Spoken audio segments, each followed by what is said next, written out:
हाय viewers, आज आपण करणार आहोत बोंबलाची हिरवी मिरची टाकून चटणी। त्यासाठी इथे मी बोंबील स्वच्छ साफ केलेले आहेत।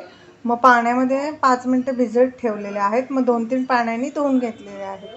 कांदे घेतलेले आहेत, इथे मी मोठे कांदे घेतलेले आहेत 5 ते 6 बारीक चिरून। हिरवी मिरची घेतली 8 ते 10 बारीक चिरून आणि कढीपत्ता। तुम्ही मिरची तुमच्या आवडीप्रमाणे कमी जास्त करू शकता। सगळ्यात आधी आपण बोंबील तळून घेणार आहोत।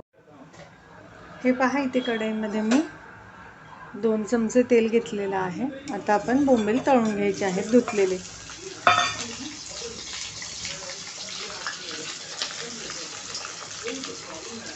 बोंबील आपल्याला लालसर कलरवरती तळून घ्यायचे आहेत। तळल्यामुळे काय होतं ना, चटणीची चव चांगली येते।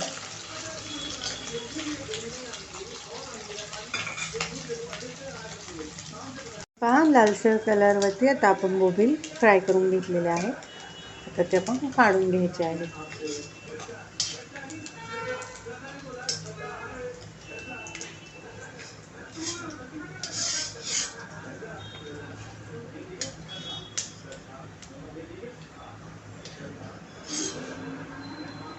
हे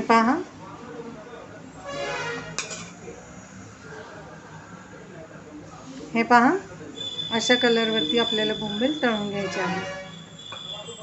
आता आपण ह्याच्यामध्ये हिरवी मिरची आणि कढीपत्ता टाकणार आहोत।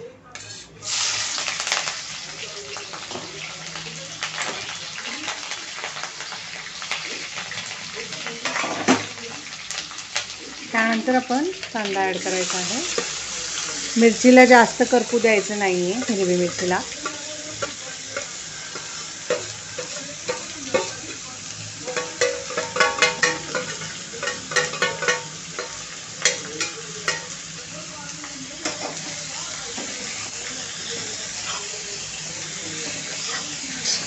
कांदे आपल्याला छान असे ब्राऊन करून घ्यायचे आहे।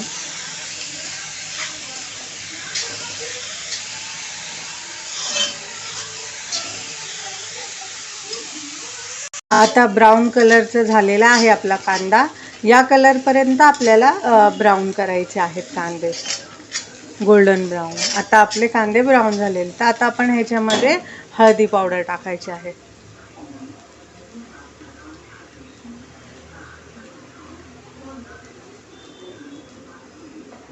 इथे मी अर्धा छोटा चमचा हळद टाकलेली आहे। जेव्हा तुमच्याकडे मसाले वगैरे काहीही नसतील, फक्त हिरवी मिरची आणि कांदा असेल, तेव्हा तुम्ही ही चटणी करू शकता। खूप स्वादिष्ट लागते। पहा, आता आपण ह्याच्यामध्ये बोंबील जे आपण तळून ठेवले होते ते ॲड करायचे आहे।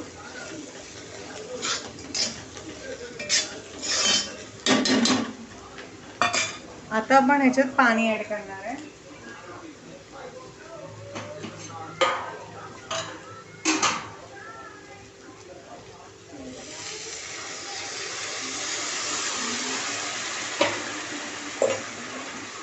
इथे मी 1 ग्लास पाणी ॲड केलेलं आहे, ज्याच्याने की आपले बोंबील व्यवस्थित शिजतील।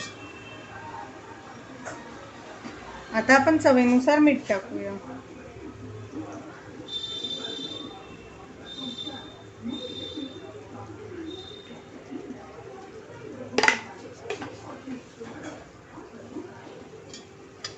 बोंबील शिजले की आपली चटणी तयार होईल। आता आपण हे पाणी आटवून घ्यायचं आहे या चटणीतलं हाय फ्लेमवरती।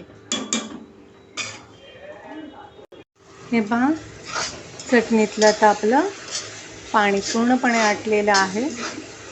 तर आता आपली चटणी जी आहे बोंबलाची हिरव्या मिरचीची, ती तयार आहे। गॅसची फ्लेम स्विच ऑफ करायची। आता मी तुम्हाला ही चटणी सर्व करून दाखवते। हे पहा व्ह्यूअर्स, आपली गरमागरम अशी बोंबलाची चटणी तयार आहे। हिरव्या मिरचीची जी दिसते ना, टेस्टी यमी यमी, तर ही हिरवी बोंबलाची चटणी तुम्ही नक्की बनवून पहा। रेसिपी आवडल्यास चॅनलला लाईक करा, सबस्क्राईब करा। ही रेसिपी तुम्ही नक्की बनवून पहा। रेसिपी कशी वाटली त्या कमेंटमध्ये नक्की सांगा। हे पहा, मी तुम्हाला जवळून दाखवते।